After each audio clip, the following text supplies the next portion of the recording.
a shout out to our friends at Beatles-O-Rama, where they stream live Beatles music 24 hours a day, 7 days a week. That's Beatles-O-Rama for all of your Beatles music needs. It's the Beatles from the beginning to the end. It's their solo careers. It's their humor. It's their incredible music. It's the British invasion. It's their American adversaries. It's an historical musical education. It's the Beatles and a whole lot more. A Beatles fan's paradise. It's BeatlesOrama.com. Tune in. You'll love it.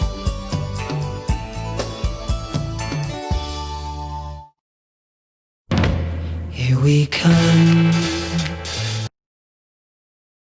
walking down the street.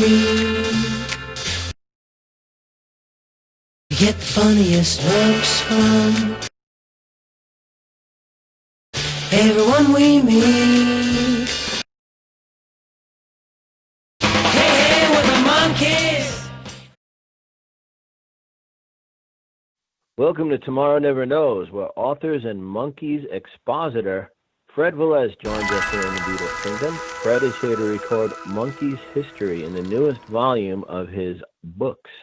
It documents the accounts of you Monkee fans. A splendid time is guaranteed for all. It's a little bit me, Bob Wilson, and a little bit these guys, too. Our Minister of Art, Warren Brown, author Phil Weathers, of course, Fred Velez, and a magical mystery guest. Let's see if we can figure out who the mystery guest is. Welcome, mystery guest. How you doing? How are you doing? Guest. Yeah, do you I'm have doing, any... I'm doing well. I'm trying to figure out who this mystery guest is. Mystery guest, were you in a film called The Deer Hunter with Robert De Niro? Yes, it was such a long time ago. And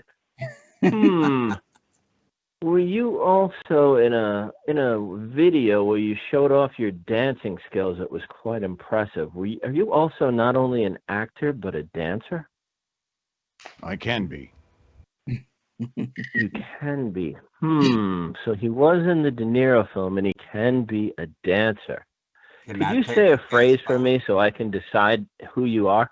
Can you say the phrase, I loved him, but I still had to kill him?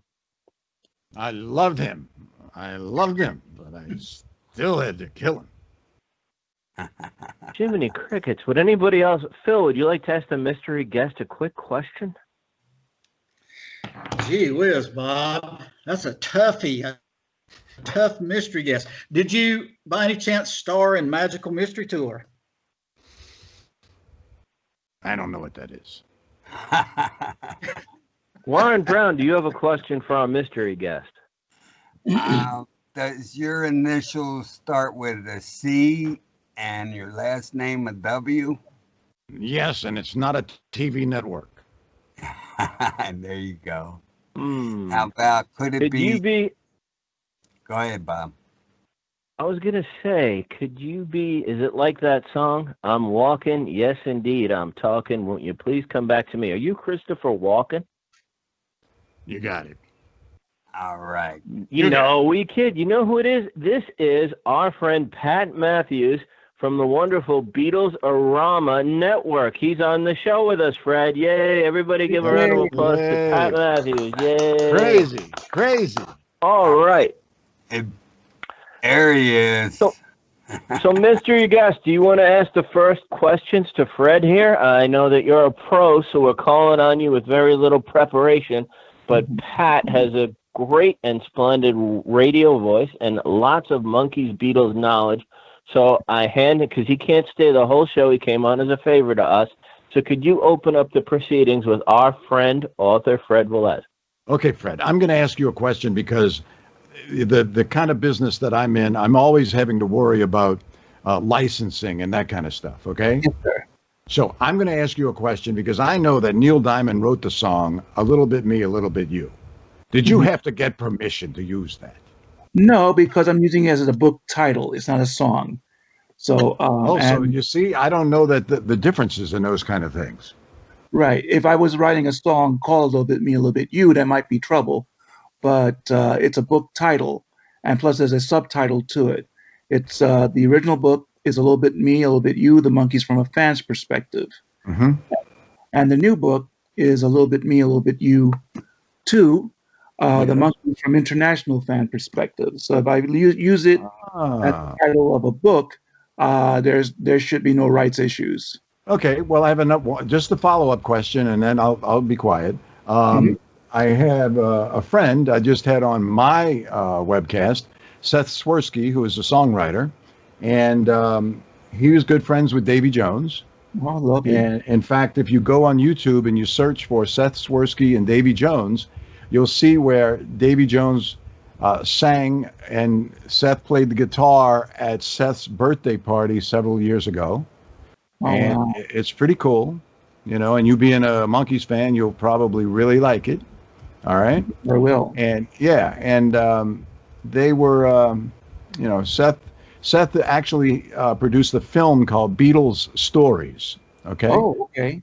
And I was thinking that you know, doing these books, if you brought a camera along with you, that you could actually ask these people to put their stories on film, and then you could turn around and make a movie out of it. That's not a bad idea if I can do that. You're welcome. That's yes. The check's in the mail. Yeah, no, I hey, think. Pat, can I ask you a question? Can I interrupt, which is rude, but I gotta ask you this. Can you do me a favor? Can you say something derogatory about Ace Frehley? We should have you on without a camera because you look like Christopher Walken. You're a very handsome man. But I gotta say, you sound exactly like Gene Simmons. I mean, if you came on, if Warren told me that you were that you were Gene Simmons on the show, I wouldn't have figured it out yet. So it's either one of two things: either I'm not too bright, which may be the case, or two, you sound an awful lot like Gene Simmons when he's being serious. Let me see your tongue. Let me see your tongue. Wait. Before I show you my tongue, I was going to say things I never thought I'd hear Warren say. That's number one. But Bob, say something about Ace Frehley here. Bob, you make me want to give you a kiss. You sound just like Gene Simmons. Oh my God. Continue with Fred and forgive my interruption, but we have to have you on one time and make believe you're Gene without we'll put up a picture of Gene in makeup, but we'll get a big guest.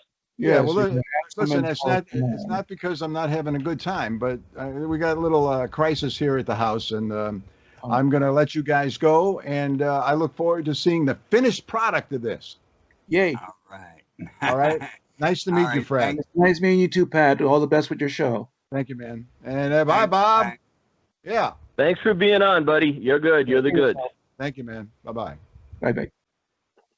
All right, Fred. Now you have your book there. Now, can you tell us about the first book, which started it all? Because we know that this is a sequel that's coming up, and a sequel only comes after a great piece of work. So please tell us about the first project. Here's the first book, A Little Bit Me, A Little Bit You Too, The Monkees from a Fan's Perspective.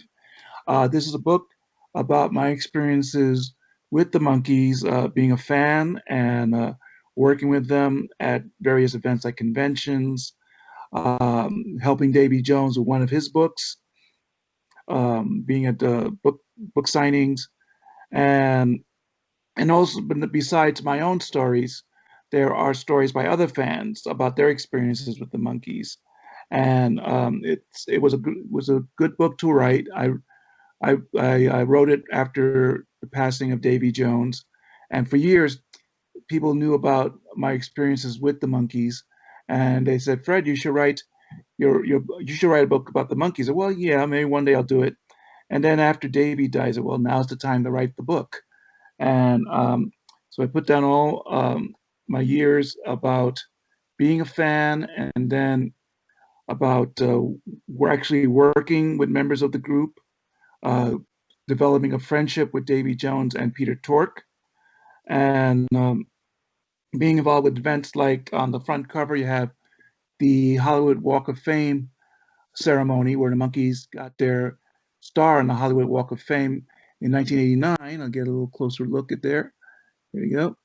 And how, thanks to Peter Tork, I'm actually in this picture. They were having the Monkees convention in California to commemorate the ceremony, and the night before, the Monkees with Michael Nesmith performed their first fully rehearsed concerts since 1968 together as the Four Monkees. And then the next day, they did the ceremony at the Hollywood Walk of Fame. And the convention went to the ceremony, and I was assigned as security to the Monkees at the Vogue Theater, where the movie Head premiered in 1968. So I was backstage with the Monkees. Peter introduced me to Mike Nesmith. Davey was there, Mickey was there, Laurie Haley from Davy Jones's band, and the Monkees band at the time were there as well. Peter introduced me to Mike, and we were having a nice conversation when the photographer, Michael G. Bush, who was taking pictures of the Monkee, says, "Excuse me, Fred, but you're in the photo." I said, "Oh, I'm sorry," and I started to move out. All of a sudden, I feel someone pulled me back into the group, and it was Peter. And Peter said, "Fred, you're in the picture," and that's how I ended up in this photo in the center with all four Monkees. And the look on my face is, I can't believe I'm in this photo. And I will always thank Peter Tork for this opportunity. He was a sweet person.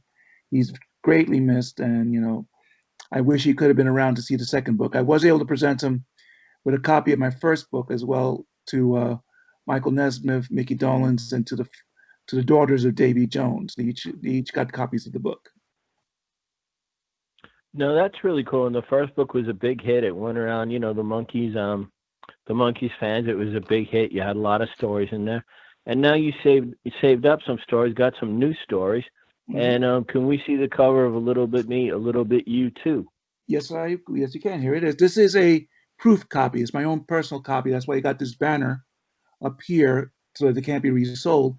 But folks who are ordering the book will not get this banner. This is my own personal copy. And so just be aware that this banner will not be on your copy of the book.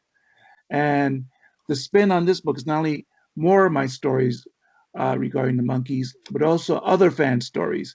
So we have representatives from Japan over here, from Australia, from England, and from South America, Brazil over here, as well as stories from fans in Malta and other stories from the Great Britain, Australia. Plastic EP, who has a story in his book, has a story about the Monkees poster, his Monkees poster, which he had for years and years and years, which he was able to get signed by all four Monkees when they all came to Australia. I have a story from my friend Rosa Villegas from Brazil, who came to all the way from South America to the United States just to see the Monkees in various concerts, and had pictures taken with all four of them. We have Sandy Cayley. You can hardly see it because of the banner, but Sandy Cayley here with Mickey at the Monkees Star, and her adventures coming to the United States and seeing the Monkees in various appearances in the United States. I also have stories. I did exclusive interviews for this book with Dino Kovis of the New Monkees. So there's an exclusive interview in this book with Dino Kovis of the New Monkees. There is an interview with the members of the Zilch podcast, which we conducted. So they give their story about the beginnings of Zilch and their encounters with the Monkees as well. And I'm very proud of this. I'm proud of the entire book, but I'm very proud of the fact that I have an exclusive interview in this book with Valerie Carey's Vinay, the wife of the late Nick Vinay, the executive at Capitol Records, who discovered the Beach Boys, signed Glenn Campbell, Linda Ronstadt, lots of fantastic stars. James Darren, Jimmy Darren. So I have an exclusive interview with her in here. And just to let you know that Nick Vinay, who I said had discovered the Beach Boys, was almost involved with the Monkees. And I would tell more, but buy the book to find out what that is. Well, it's a pretty exciting story, and the first book was so much fun. We're glad that this one is out. Now, you got those people in. Now, did you solicit any other fan accounts? Like, how did other people, was it all people you approached, or did you put the word out there, do you have stories to send me, and some people submitted them, or was it all that you knocked on the door of the more well-known famous people?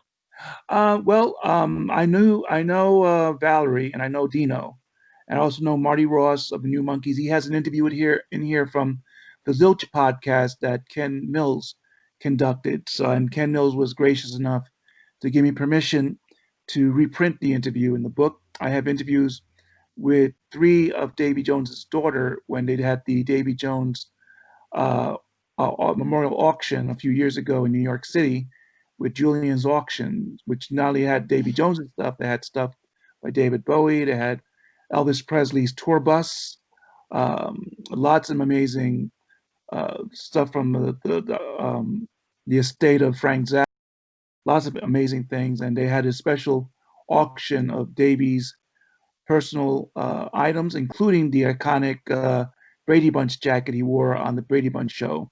So, and Davy's daughters, 3 of them, Talia, Sarah, and Jessica were there, and they were gracious enough to let me interview them for the Zilch podcast. And those interviews are in this book as well. Again, permission granted by the Zilch podcast. And they're lovely ladies, and love them very much. If they're seeing this, God bless you, girls. Love you very much.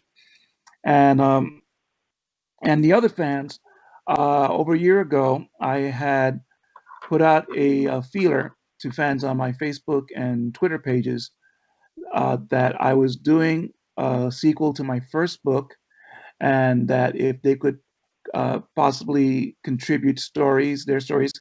Actually, I could go back to Rosa, who's here with Davy. She's the one who actually put the idea in my head, because when my first book came out, the first one, and a little bit me, a little bit you, The Monkeys from a Fan's Perspective, came out in 2014. I was in attendance at the 2014 Monkeys Convention that Michael Nesmith showed up at, and also Mickey was there, and Peter Tork, and I was able to give copies of my first book to each of the monkeys and to the families and their families. And Rosa came up to me to get her book signed, and she asked me, "Why didn't you ask me about stories? I have stories too." And other fans who had shown up, like from Japan and all over the world, came up to me with saying the same thing. "Why didn't you ask me for stories? I would have given you stories too." So, that's not a bad idea. That wouldn't be a bad idea for a second book. So, but I was already promoting the first book, so I thought, let me put that the idea on the back burner for the time being. Let me focus on the first book, and then when I able to, I will put my attention to the second book. And I actually was starting in earnest to work on the second book before Peter Tork passed away. So, but unfortunately, like as John Lennon said, life is what happens to you when you're busy making other plans. I had come down with I got very sick in early 2018 with a bout of diverticulitis. It was very serious. I needed major surgery, and to put it this way, if things hadn't gone right, there wouldn't have been a second book. We're glad you're here with the second book. Thank God. Thank you, and by the grace of God, I'm here. And after its extended amount of healing, I couldn't work on a regular basis anymore. So sadly, I had to quit my job at the New Amsterdam Theater that Disney leases that for their shows like Lion King, Mary Poppins, and currently Aladdin. So I had to retire from a job that I really loved, but I had to take care of myself. I had to take care of my health. So that actually gave me time to do a little focusing on the second book. So I was able to use the part of the time of recuperating in getting the second book ready. And by the time I was getting ready, unfortunately, Peter Tork passed away. I was in the hospital at the time that the news of Peter's passing had come about. And I did put a message on my Facebook page, and I recorded a video about expressing my thoughts on Peter's on losing Peter. So both of those are transcribed into the book, and like I have a lot of wonderful stories in there, which I think fans out there who read it will enjoy. I was Charles F. Rosenay, exclamation points, was gracious enough to write the foreword to my book, and he put in his own monkey stories, his own recollections and photographs. Lots of rare photographs are in there. There's actually more photos, monkey-related photos in this book than there were in the first book. So, and that was another thing Rosa said. There should have been more pictures in the book. Okay, Rosa, you got your wish. There are more photos in this book. Well, that's a cool thing. And I know another Monkees fan is waiting to talk to you, so it's a little bit me, and now it's going to be a little bit Phil. Welcome, Phil Weathers. Thank you, Bob. Fred, congrats on your new. I'm a Beatles fan, and I'm also a Monkees fan. Oh, wonderful. And me too. I've had the good fortune of meeting. I had met 3 of the Monkees, and about a year ago, I finally got to meet the 4th one, Michael Nesbitt, which really was a thrill for me because I'd always, I'd met the other 3, and he was kind of elusive. He didn't make a lot of personal appearances, as you probably know. And anyway, I was going to go back to the first Monkee I met was Davy, and that was at a book signing when he wrote his book. And I know you said that you were involved in that, I believe. Well, not that book. Can you tell us a little bit about that? Well, I wasn't involved with the book you're thinking about. Okay. You're thinking about just a minute. I'm going to my library here. All right, give me a second. They made a monkey out of me? Was that it? That was his first book, but I wasn't involved in that one. Okay. I was involved with this one. Okay. Mutant Monkeys Meet the Masters of the Multimedia Manipulation Machine, which was Davy's second book. And Davy had invited me to his house because him and his partner, Alan Green, were working on this book. This is like a book that has a lot of computer graphics in it. And what he wanted was feedback from a fan who would know what other fans would want to see in his book. So he asked me to come over, and he pulled out. I went to Davy's house, and in Beavertown, Pennsylvania, and he pulled out a big trunk. He said, Fred, I want you to go through this trunk, see if there's anything in there we could possibly use for the book. He opened the trunk up, and I looked in. I thought I died and went to monkey heaven. It was filled with his personal memorabilia, a lot of photographs, a lot of photo albums, different items. I pulled out like photo albums that had photos. Over here are some of the photos that I helped to pick. These are photos taken during the Monkees 1967 tour. I'll get in as close as I can here. Oh, wow. Photos, and I helped to pick some of these photos. There were photos of Davy with celebrities like Pete Townsend of The Who, and others like that. There were promotional photos from the movie Head. So there were a lot of different things, and I'm grateful to Davy that he had the confidence in me to help out a little bit with this book. And it's the book is out of print, but you can still find it like if you search for it like on eBay or on Amazon.com. Somebody might be selling copies of the book, so you should be able to find it. Okay, great. Now I know you said, of course, you worked with Davy. Sounded like you were good friends with. If you had to choose a favorite Monkee, would you say that you had a favorite Monkee, or which one would you give a nod to and why? I would give it probably to Peter Tork, because Peter was the first Monkee I got to meet and to know. Actually, I met Mickey first, and because I saw Jones, Boyce and Hart back in 1976, and then Mickey and Davy with Mickey's sister Coco were touring in 1977. I got to see him there too.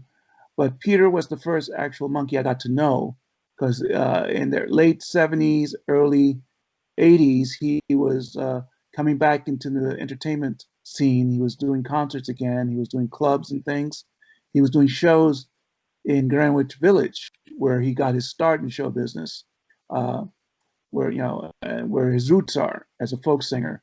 So I got to meet Peter there, and he was very wonderful. He was very appreciative to fans who came to see him in those early years where he was like trying to make a comeback. Right.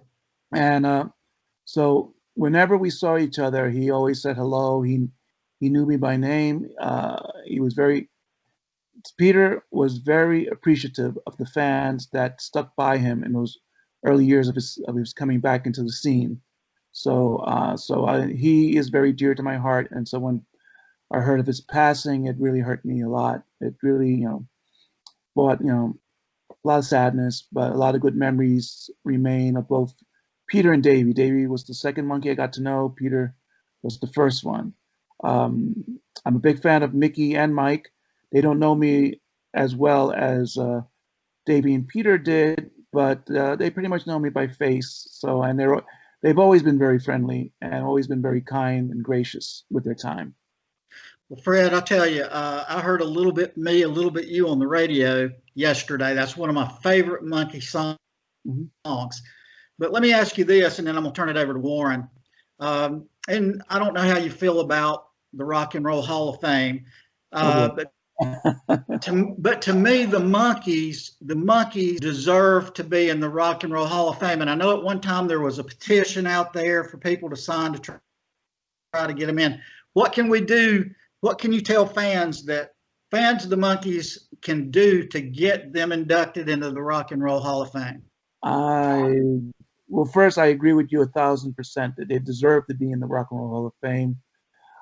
They were one of those bands that were inspirational to help, influential.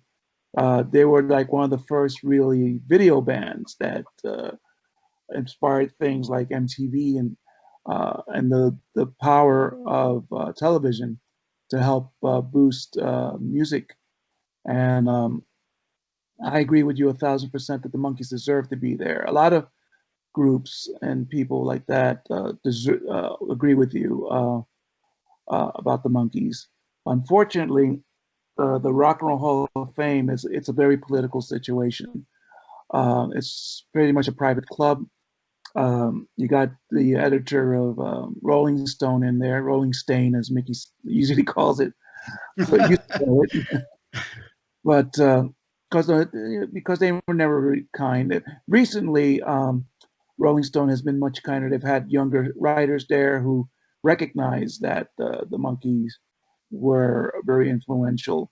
And unfortunately... Well, Fred, let me interrupt you just a minute. To me, when the Monkees first came about, they were as big as the Beatles at one point. I mean, they just had hit after hit, number one album after number one album. And to me, they definitely deserve to be in there. Oh, they definitely be there. Yeah. All right, Warren, thank you for that. And Warren, I'm going to turn it over to you. All right, thank you. Okay, nice meeting you. Yes, nice meeting you, Fred. Take care of yourself. Thank you, Phil. I appreciate it. And welcome back to Tomorrow Never Knows, Fred. This is, I believe, your second appearance on here. Your first show did very well. I received your book and I read a little bit of it. I haven't read the whole thing yet, but it's very interesting and very well written. Thank you. Did you get the second one? Not the second one yet. Okay, the second one is available on Amazon.com as both a print and Kindle. The Kindle's coming out next week. All right, good deal. I wanted to ask you, you worked with Davy Jones in more than one occasion. Weren't you on one of the TV sets? Yeah. Go ahead. Yes. Davy appeared on the Uncle Floyd Show in 1984, in April of 1984, and I helped to get him on that show. Davy was coming to New York for some business, and Maggie McManus of the late great Monkee Business fanzine was helping Davy get booked on a couple of TV shows in New York. She got him booked at the Today Show and also on the Regis Philbin show, and she asked me for advice of any other places I could think of. Uncle Floyd, because I knew the guys at the Uncle Floyd show, and so I called up one of the guys at the Uncle Floyd show. Said, "Look, I can get Davy Jones for the show, and you want me to do to see what I can do?" He said, "Oh, definitely get him." So we made the arrangements. They got in touch with Maggie, got him the details, and Davy was booked on the Uncle Floyd show that same week. He was doing the Today Show and Regis Philbin. So we were all at the studio. We had a whole bunch of Monkee fans at the studios at Uncle Floyd in Newark, New Jersey. Davy and his second wife, Anita, came with their 5-year-old daughter, Jessica. And they weren't, Davy wasn't sure what to expect, but he had a good time. There is a video floating out there of Davy's appearance on the Uncle Floyd show, and he had a good time with that. My friend John Sheridan, who's performed at the Monkee conventions, performed with Davy on the show. They did the song "A Little Bit Me, A Little Bit You" together with John on acoustic guitar and Davy singing live. So and that was a fun appearance. So if you ever come across that video clip, like I said, I don't think you'll find it on YouTube, but it's usually floating around. You'll see that appearance. And I had Davy was wonderful. Davy had a good time. He had a great time. And also a couple years later, Davy was on another show with Nickelodeon, in which it was one of the first times he performed the song "Girl" from the Brady Bunch show on television since the Brady Bunch. Because my friend Helen Pantuso also has a couple of stories in both books, and she was the one who helped to spearhead the Monkees getting their star in the Hollywood Walk of Fame. She called me and said, "Look, the house band of this Nickelodeon show would like to get a copy of the song 'Girl' so they could rehearse it and have them perform it with Davy on the show." So I had several copies of the song. So I made up a cassette of all the versions of the song, sent it to Nickelodeon. The band got it. They rehearsed the song, and when Davy was on the show and interviewed, the highlight of the show was him performing "Girl." And if you go on YouTube, you should be able to find that show. Just look up Davy Jones "Girl" Nickelodeon, and you should be able to find that performance. And I was in the studio that day when Davy was at the show. Wow, that's a great deal, man. I would have loved to have been you. You mentioned your conventions and all that you do, but I want to get back to that in a minute. But your books, while you were holding them up, they look kind of thick. How many pages are there in Okay. each book? Okay. Well, let's see. The first one comes up to over 365 pages. The first one right here, pretty thick. And the new one is even thicker, more words. And it comes up to nearly 400 pages, about actually a little over 400 pages on this one. So there's more stories, more pictures in this one. So together, both books together, they're like this. That's over 600 pages, nearly 700 pages of monkey stories in here. Wow, that's great. I want to get back to your conventions now. What were your conventions like? How did you get them together? How did you start the conventions? And were the Monkees at any of them? Yes, the conventions actually started in earnest by Maggie McManus and Lois Gibson, who did the Monkee Business fanzine, the Boyce and Hart photo club. And they did the first convention in 1979, and I went to that first one. It was a small affair. It was about 50 fans in a small room, but we were just there sharing stories, uh, looking at scrapbooks, trading and buying memorabilia, and it was so much fun. And the funny thing was we had it at a Comfort Inn, in a Quality Inn, actually a Quality Inn up in New Jersey. And originally well, actually that's a different story. Maggie and Lois had it was such a great success that they said, let's do another convention next year, and this will be in a bigger place. So they had it at a veterans hall, and the gentleman who ran the veterans hall, when he found out that we wanted to do a rock and roll related convention, he was a little wary at first because, oh, rock and rollers, these hippie types, you know. Uh, but the fans were so much fun, so polite, and so nice that he was totally shocked and totally surprised by how nice everybody was and how polite and everything. That he was, and also the fact that the fans ate up all the hot dogs that were being sold there. So that made him doubly happy, So, um, the conventions just started getting bigger and bigger from that point on. Charles Rosenay got involved, and we started doing the conventions up in Connecticut. And it was the 1982 convention that Peter Tork made his first appearance. He was the first monkey to appear at a Monkees convention. And the first convention is chronicled in the first book, A Little Bit Me, A Little Bit You, The Monkeys from a Fan's Perspective. And Peter had a great time. He was very funny. He performed with Charles's band, Monkey Mania. And he did a Q&A after the short concert in which he was joking and having a good time. And then someone asked him what his feelings were when he heard that John Lennon had been killed. And then his demeanor totally changed. He was like very quiet, and he was very emotional. And this is one of those times where usually a performer, and I'm a performer myself, so I know where this comes from. You put up a mask so that you hide your true feelings in and just express yourself to the public without revealing what you're really feeling.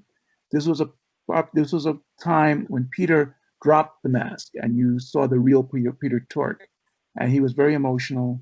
He recounted meeting John Lennon, how much John Lennon was meant to him, and how much his death meant to him. And he recounted about hearing about Elvis Presley's death. He said, "Well, it's a shame, poor Elvis. He was the king of rock and roll. What a pity." But because of the way John Lennon was murdered, it was much more of an emotional impact, and because John Lennon was a very honest person who literally wore his heart on his sleeve and expressed himself honestly, and was not afraid of things, to express what he thought. Peter Tork said that when Elvis died, it was a pity, it was a shame, but when John Lennon died, a warrior went down, and there wasn't a dry eye in the house. They put Right. that way, and everybody loved Peter, and he was very kind and gracious, and he stayed until everybody at the convention got an autograph from him, and Peter's always and Peter was gracious enough to appear at other conventions after that, especially the 1986 convention in Philadelphia, which had all three monkeys. Peter was the first one to show up on the Saturday, Mickey and Davy on the Sunday, and that on the Sunday was the show they did at the Mann Music Center in Philadelphia. And we had such a great time. We were in the orchestra, we had second row seats. It was incredible. And when the Monkees saw us, we were all wearing the convention shirts. So when they came on stage, they saw this sea of convention shirts, and they were like stunned. And they did the whole show just for us. Wow. Even though there were thousands of people in the venue, the whole show they did it for us, and it was an incredible night. Wow. Great stories there. I appreciate you sharing them with us. Thank you. Can you share some accounts that made your book from the fans stand out in your mind? There are the encounters that fans have had, personal encounters with the Monkees that could be found in both of my books. How kind and gracious they have been and considerate they've been to fans. There's a story in the second book by my friend Judith Supple Hadlock about her friend Nancy Smith, who was in a wheelchair, and she wanted to meet Davy, and Judith knew Davy personally, and she told Davy that her friend was coming to the show. She was in a wheelchair. If he could please give her a lot of attention, and Davy said, "Of course." So when they showed up, Judith wanted to take a picture with Davy, but she didn't want him. She didn't want the picture from the wheelchair. She wanted to be sitting next to Davy. So Davy very carefully lifted her out off the wheelchair and had her seat on the steps leading to the stage and took the photo with her. Here's a picture. I'll get as close as I can. That's, if you can see it as carefully, that's Davy with Nancy Smith. The picture on top is Davy helping Nancy out of the wheelchair, and there they are sitting together. And that was an amazing story, and I thank Judith for that. Judith has 4 stories in the book, and I thank her for those stories, including the last time she saw Davy before his passing. So, and my friend Rosa from Brazil has some great stories in there. Another great story are the fans from Japan who are pictured here, down here. If you can see it, can you see that okay? Yeah. Yeah, Peter Tork with these lovely lady fans from Japan. Peter was going to perform at the Westbury Music Fair in October of 2017. And that's interesting. Mickey and Mike were going to perform a show that same night in California at almost at the same time, just hours separated. But Peter was going to be performing first in the New York area, and he was performing with Peter Noon of Herman's Hermits. So it was in October 2017. I'd gotten my tickets. I went with my wife, Linda, and a couple of other friends. And I got a message from one of the Japanese fans saying, "We're coming all the way from Japan to see Peter at this concert in Westbury. Is there any way that we could possibly meet him either before or after the concert? We want to say hello to him. We want to give him gifts." And I said, "Well, I can't promise anything, but I'll try and contact him through his official Facebook page." So I said, I can't promise you, but I'll do what I can." So I contacted the people from Peter Tork's official Facebook page, telling them, "Look, these lovely ladies from Japan, these wonderful fans, coming all the way from Japan. They want to see Peter. Is there any possible way they could meet him and say hello to him, and see him backstage, whatever?" And they got back to me and said, "Have the ladies wait at the stage door of the stage door area of Westbury, and a representative should be able to be there and help them in any way they can." So I got back to the ladies, told them what to do. I told them to get to the Westbury as early as possible, and someone should be there to help them out. So the day of the concert, Linda, myself, and our friends arrived. We went to the parking area near the backstage, and we saw the ladies from Japan, the 4 ladies from Japan. They saw us. They greeted us. They were very lovely. They gave me, Linda, and our friends some beautiful gifts, including these handmade fans. One of them is a very talented artist, and they made these handmade fans with Peter's image on it, with pictures of Peter on the back, as you can see. And it was such a lovely gesture on their part. They gave us these lovely, let me see, this lovely trinket here. You can see here, if you could see they did a little necklace or whatever that has a picture of me and my wife Linda on there, and these lovely Japanese fans. So they were so wonderful. Let me see if I could. I think they did a design or something on this. Oh, okay, here we go. There he goes. These are beautiful fans from Japan, and they were so gracious and kind and grateful to be there. And We told them, wait at the stage door. Someone from Peter's uh, should be there to help them. So me, Linda, and our friends went to have dinner at a pizzeria, and we thought, let's get the girls a pizza. I'm sure they'll appreciate it. I'm sure they haven't eaten.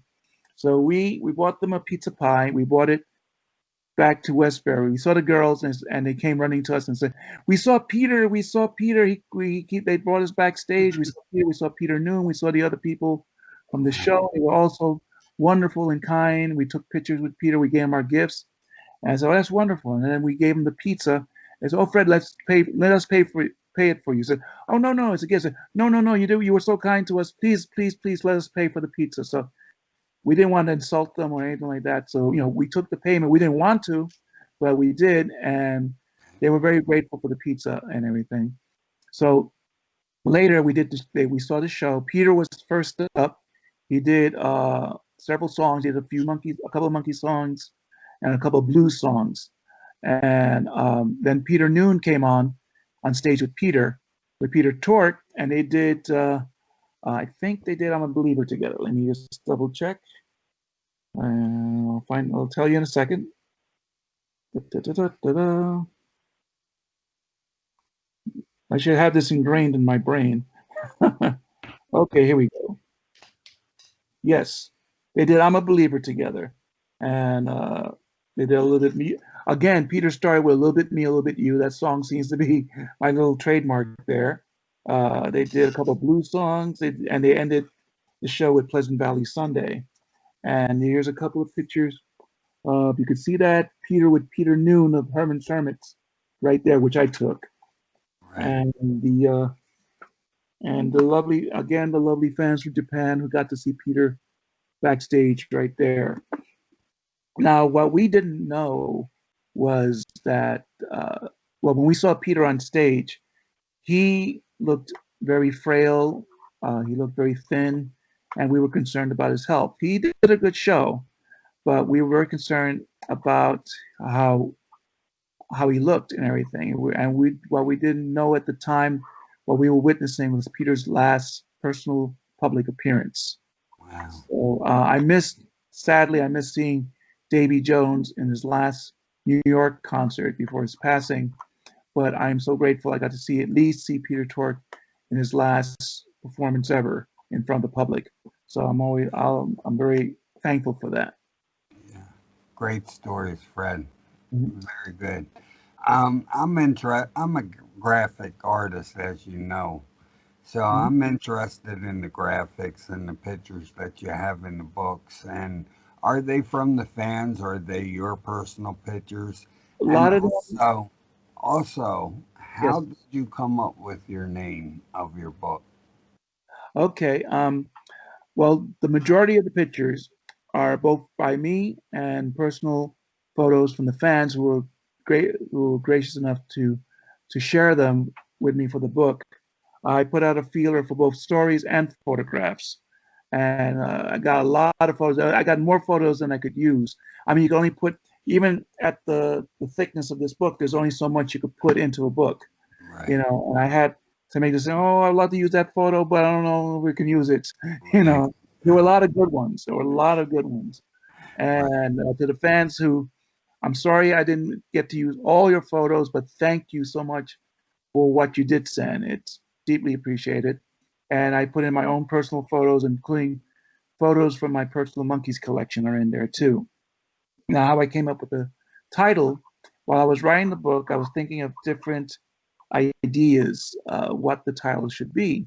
And I was throwing ideas at uh, my wife, Linda, before we got married. I was writing the book at her house. And I said, and I tossed off ideas, and she said, I don't know about that one, I don't know about that one. And then it says, it should be a monkey song. And my original working title was going to be You and I, which the Monkees did do 2 songs with that title. And she said, that's okay, but it's kind of not every Monkey fan is going to know those songs. So it should be a song that they know. Right? And then we thought, well, about a little bit me, a little bit you, because that sort of sums up the themes of the book, because it's a little bit my stories and there's a little bit of stories from the fans. So we thought that's a good title, and we put the subtitles from the first book, The Monkees from a Fan's Perspective, and the second book, The Monkees from International Fan Perspective, since more stories are in there from fans from around the world. And I called it A Little Bit Me, A Little Bit You too, because that's in the song.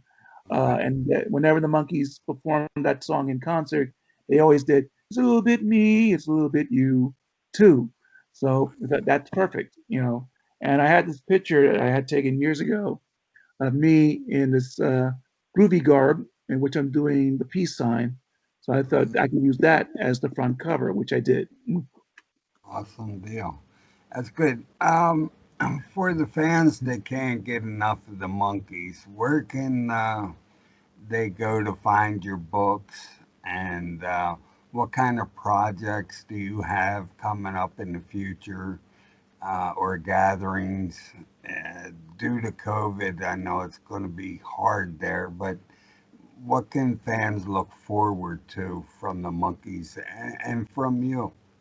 Well, both books are available on Amazon.com. The first book, A Little Bit Me, A Little Bit You, Monkeys from a Fan's Perspective, you can also get it order from Barnes and Noble. You could get the ebook from Smashwords and also Apple iBooks, and also Amazon in both print and Kindle. The second book is primarily on Amazon, and you could get both the print book and the Kindle will be available next week. Be out on the 27th, I believe, or thereabout. Um, so you get both books on Amazon. Just look up Fred Velez or Monkey Books or Fred Velez, and you should be able to find both my books there. As regarding the Monkees, there's a lot of projects coming up with them. Mickey is currently for 7A Records recording an album of Michael Nesmith covers. It's going to be called, I think, Dolan's Sings Nesmith. And it's him Wow. doing the songs of Michael Nesmith. Not only, I think, a couple of Monkey songs, but also Nesmith's solo songs, which should be amazing. And also, 7A Records is also going to be put out a reissue of Peter Tork's first album, his first solo album, Stranger Things Have Happened. Let me just find the original album. Here it goes. This is the original CD of Stranger Things Have Happened by Peter Tork's first album. This is going to be reissued on 7A Records with a brand new cover, and we'll have bonus tracks. So besides the original album, which will be released on vinyl for the first time, you will also get fans who buy it will get an bonus tracks of very rare Peter Tork's material from the early 80s. So that'll be great. And also, if you look, uh, recently it was announced that Andrew Sandoval was the Monkees manager and archivist, has been involved with a reissue of the first Monkee album taken from the original master tapes, the original tapes, and being cut on vinyl from the actual tapes. And that album is going to be a double album with not only the original first album, but also bonus tracks. So a few released for the very first time, some of them appearing on vinyl for the first time, some of them appearing for the very first time in any format. So that if you go on Facebook, you go on like the Zilch podcasts, they recently got put up a new podcast with Andrew Sandoval talking all about that album, the reissue of the first album. So you guys could, fans out there could look it up there too. And of course, the most recent Monkees project, which is out now, is hello, are you still there? Yes, sir. Okay, you look green to me all of a sudden. Oh, sorry about that. Okay. Uh, the latest Monkee release, the Monkees Live, the Mike and Mickey show, from the concerts the tour that Mike and Mickey did the last couple of years, a few years ago. And this is an amazing CD. It's probably the best live Monkees album you're going to get, available both in CD and vinyl. So highly recommend this as well. And can I show you guys one thing? Just Sure. give me a second here. There we go. This, I may have shown this to you once before, but I'll show it again to the people out there. This is a copy of the Monkees, Birds and Bees album, personally signed by all four Monkees. I originally got it from a friend who sold it to me, which had Davy's autograph on it already, but it was signed to somebody else. I got Mickey's signature from one of his appearances at the Studio Club 54 Below, which is where Studio 54 is. And Mickey did a few shows there with his Little Bit Me, a little bit rock, a little bit me, or a little bit Broadway show. And Mickey signed the album there. And then I went to the Chiller Convention in 2016, the year that the Monkees were celebrating their 50th anniversary. And Peter and Mickey were there. And I got to see Peter. It was the last time we got to actually talk to each other in a long time. Peter was wonderful. And I asked him if he would please sign the album. And he saw Davy's signature here, but signed to someone else. And he pointed that out. He says, "Yeah, I know Davy. I know Davy signed it to someone else, and I got it from somebody else." Says, "Oh, and Peter." So what Peter did on his signature, he wrote, "To Fred, real Peter Tork." So was no doubt about it. All and right. then they were able to get Michael Nesmith to sign it. So I will again, besides having my picture taken with all four Monkees, I have this to thank for Peter Tork as well. Peter Tork will always be a dear person in my life. Well, that's an awesome That piece of story's in the second book. that's an awesome piece of memorabilia you have there. Thank you. Well, we're closing out the show here, Fred. You can grab some of your collectibles you got behind you and show them off if you like. And in the meantime, I'm going to ask Phil and Bob if they got anything they like to ask or add to the show. Just tell the people where they can order the book when it comes out now that it's available, because I know a lot of people are going to want to get a hold of that. Right. Both books, A Little Bit Me, A Little Bit You, looking from a fan's perspective, and the new one, A Little Bit Me, A Little Bit You 2, The Monkees from International Fan Perspectives, are both available on Amazon.com. Both books are available as Kindles. The first book you can also get as Apple iBooks or Barnes & Noble Nook. And the new book is available in print now, and the Kindle will be available early next week. So for those who read Kindles, this will be available. And in Kindle, if you got the Kindle app for your mobile device, a lot of the pictures are in color. It will show up in the Kindle. The pictures inside the printed book are in black and white, but they'll be in color. Most of them will be in color in the Kindle book. Well, I was just waiting to see some of the great memorabilia as we close out. Oh, okay, sure.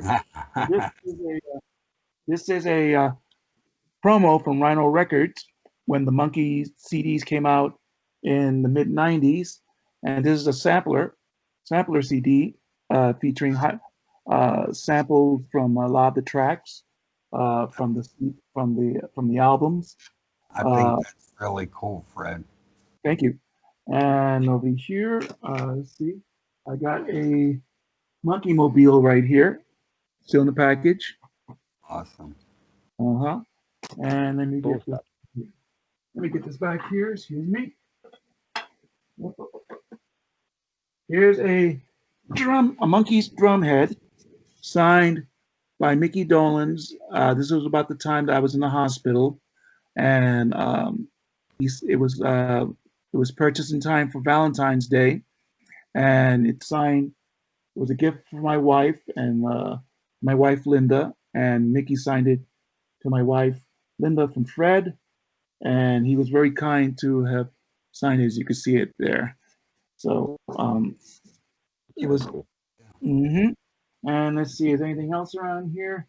I got tons of stuff, folks. Oh, and here's the picture that graces the front cover of my first book of me with all four Monkees, if you can see it there, from the 1989 Hollywood Walk of Fame ceremony. So there they are. There I am with all four monkeys. The gentleman in the back behind Davy is Laurie Haley, who was in Davy's band and also the Monkees touring band at the time. Cool deal. Again, this photo, I will always thank Peter Tork for that. All right. You got anything to add, Phil? No, I think I'm good. I think Fred's done a great job and has some wonderful stories. Thank you Yes, very yes. much, Phil. That's very All kind of you. right. All right. All right, Fred. I don't know if Bob wants to sing the end or not. That's up to you guys. But that's it for the show. I think you did an awesome job. You got some great stories, Yeah. great memorabilia there. Thank you. You're welcome. Well, I want to thank you guys for having me on again. It's always fun and a pleasure to be Thank you here. for coming. Oh, my pleasure, my pleasure. And I want to say again to all the fans out there, for those who contributed to the books, thank you very much. It's deeply appreciated. And for those who get the book, I hope you enjoy the stories and the photos and everything. And the new book is dedicated to Peter Tork, and the first book is dedicated to Davy. So, I really sincerely hope that folks who get the book will enjoy and have fun with it. I'm sure they will. We know it. All Do you right, guys want to sing the end, or do you want to? Whatever you guys want to do. Well, I'll start it off. Fred goes second, then we'll go with Phil, and Warren will sing his classic ending for the end. How's that sound? Sounds good. All right, you guys ready? All right. And in the end, The love you take Is equal to The love you made. da da da da da da da da da.